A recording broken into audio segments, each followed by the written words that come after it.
Uyu ni umwanya wo kumenya ibiri kuvugwa ku isi yose. Kurikira unamenye ibiri kuvugwa ku isi yose ukurikira Amakuru Now TV.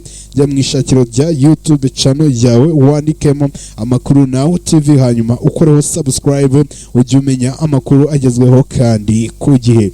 Amakuru Now TV, we are here to give you update. Amakuru Now TV, we are to give you update.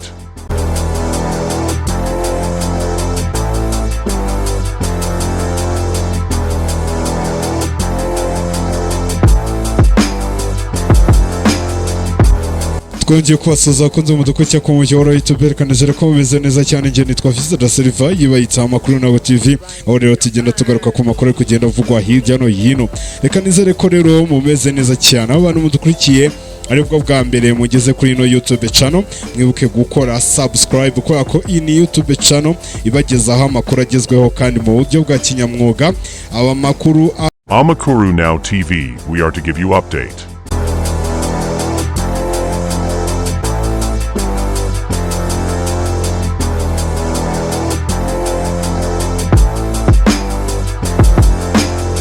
Twongeye kubasuza kunze mu dukurikira ku muyoboro wa YouTube, kanezera ko mumeze neza cyane. Yibayitsa Amakuru Now TV, aho rero tugenda tugaruka ku makuru agezweho kano kanya uri kunyumviraho.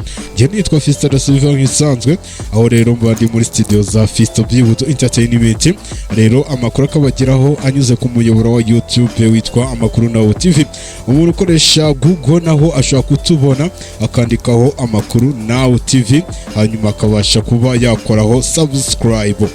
Niba uri mushyashya rero kuri ino channel, ndakwibutsa gukora subscribe kugira ngo ujye ubasha kumenya amakuru atuba twaprodinze buri kanya, kugira ngo ubashe kumenya aho isi igeze, cyane ko tugaruka ku makuru imbere mu gihugu mu Rwanda ndetse no hanze, tukamenya ku isi hose ngo isi imeze gute mu gisata cy'amakuru.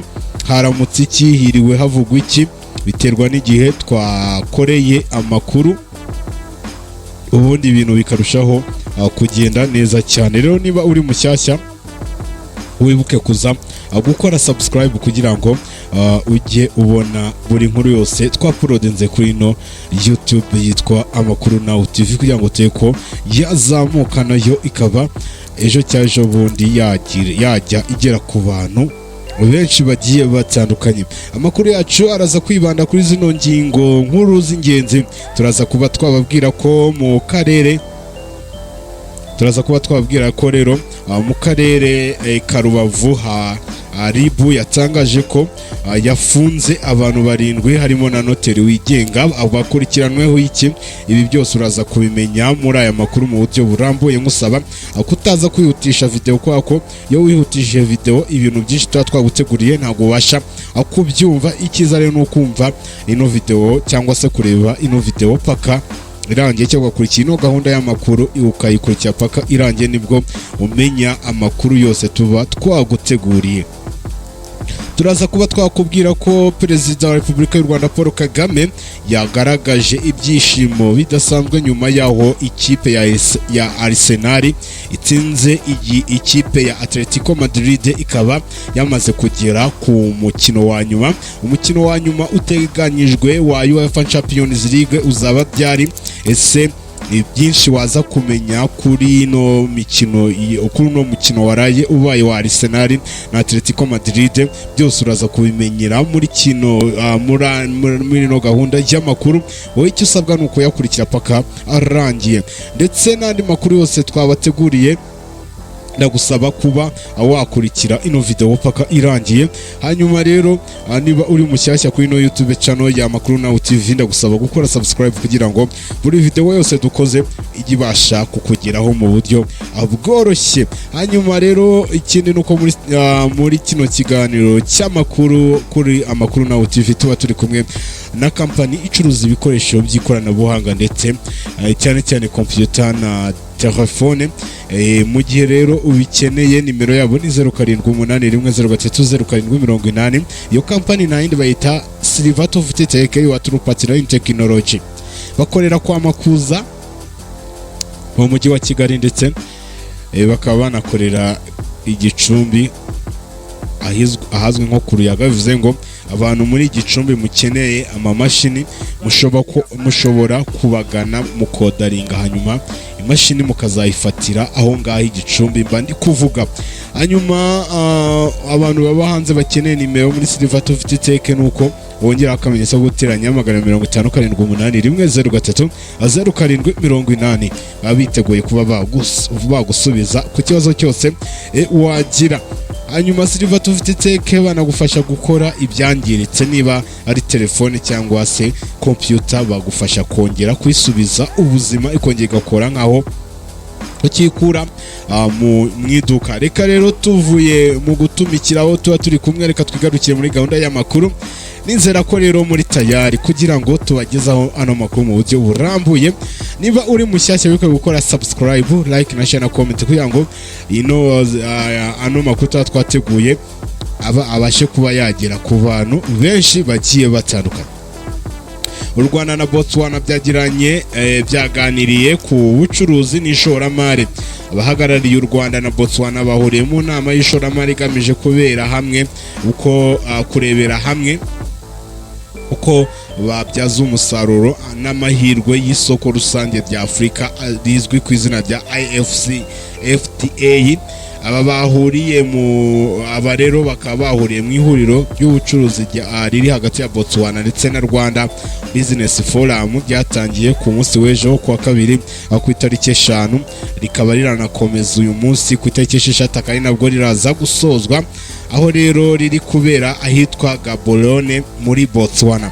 Ku ruhande rw'u Rwanda iyi nama yitabiriwe n'abarimo umuyobozi mukuru wungirije w'urwego rw'igihugu rushinzwe iterambere mu Rwanda RTB ariwe bita Juliana Muganza, ndetse na Minisitiri w'ubucuruzi n'inganda ariwe bita Prudence Sebahizi, aho rero impande zombi zaganiriye ku bucuruzi bw'amabuye y'agaciro, ubukerarugendo, ishoramari n'ikoranabuhanga.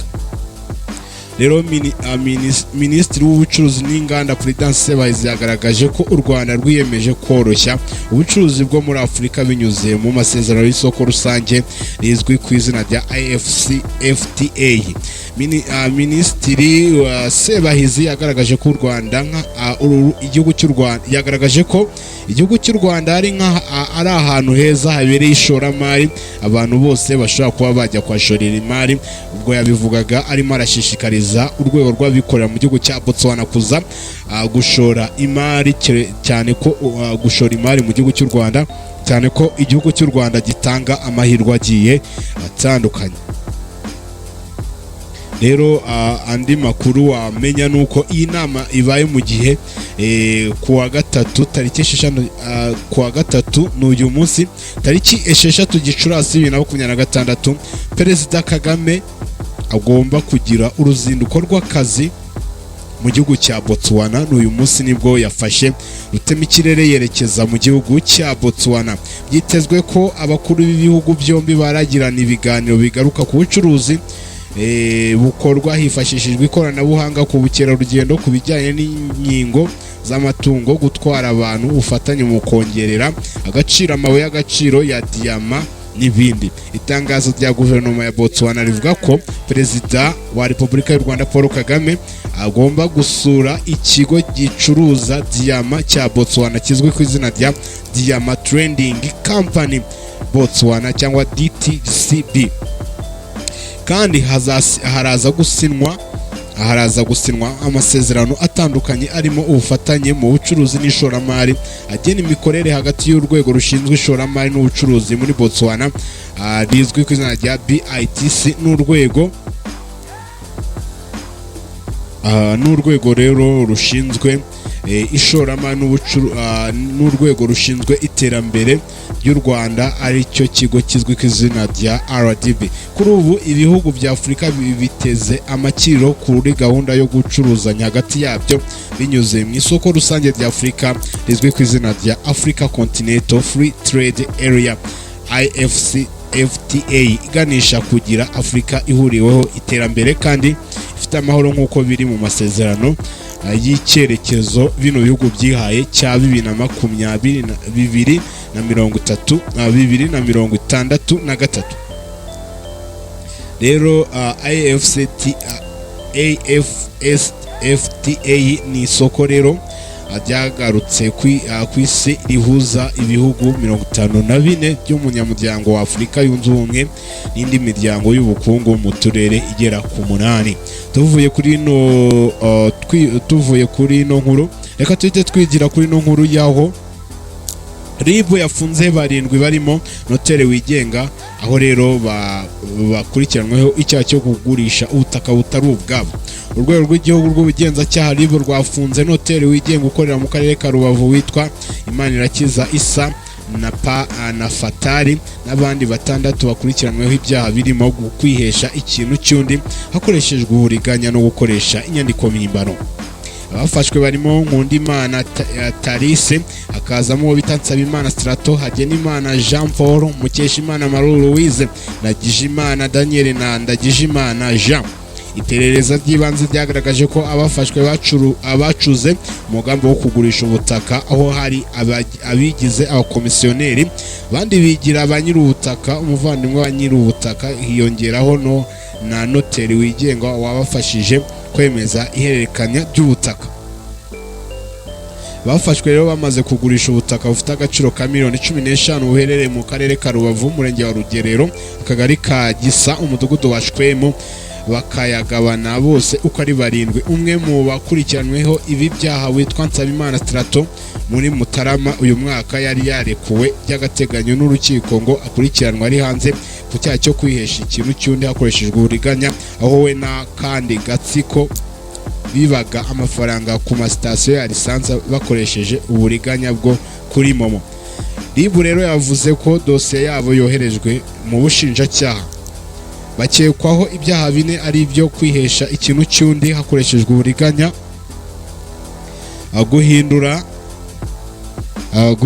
rero aho rero iperereza ry'ibanze ryagaragaje ko bafashwe bacuze umugambi wo kugurisha ubutaka, aho rero abagize harimo abigize abakomisiyoneri, abandi bigira abanyir'ubutaka, umuvandimwe nyir'ubutaka hiyongeraho na noteri wigenga bafashije kwemeza ihererekanya ry'ubutaka, aho rero bafashwe bamaze kugurisha ubutaka bufite agaciro ka miliyoni 15 buherereye mu karere ka Rubavu, umurenge wa Rugerero, akagari ka Gisa, umudugudu wa Shwemu, bakayagabana bose uko ari 7. Umwe mu bakurikiranweho ibyaha witwa Nsabimana Strato muri Mutarama uyu mwaka yari yarekuwe by'agateganyo n'urukiko akurikiranweho ibyaha nk'ibyo, rero yari akurikiranweho ari hanze ko cyaha cyo kwihesha ikintu cy'undi hakoreshejwe uburiganya, aho rero n'akandi gatsiko bibaga amafaranga ku masitasiyo ya lisansi bakoresheje uburiganya bwo kuri momo. RIB ikaba yamaze kuvuga ko dosiye yabo yoherejwe mu bushinjacyaha. Bakekwaho ibyaha 4 ari byo kwihesha ikintu cy'undi hakoreshejwe uburiganya, guhindura inyandiko no gukoresha inyandiko mpimbano, gushyiraho umutwe w'abagizi ba nabi cyane bakurikirana n'icyaha cyo gushyiraho umutwe w'abagizi ba nabi cyangwa kujyamo n'icyaha cyo kugurisha ikintu cy'undi. Ibi byaha byose baregwa bifite igihano gito, ni igifungo cy'umwaka umwe, naho igihano kinini cyo ni imyaka 10. RIB yaburiye abantu bose bishora mu byaha nk'ibi kubireka, ahubwo bagashaka imibereho myiza mu buryo bukurikije amategeko. RIB kandi yihanangirije ba noteri bigenga bakoresha ububasha n'inshingano bahabwa n'itegeko mu nyungu zabo bwite kubihagarika, ibasaba kubireka mu maguru mashya.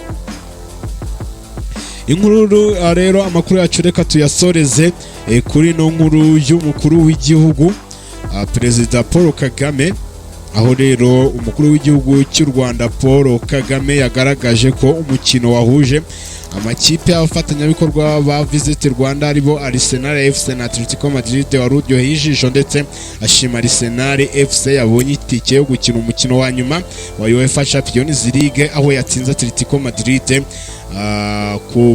ku mukino waraye ubaye nijoro ku kinyuranyo rero cy'ibitego 2-1.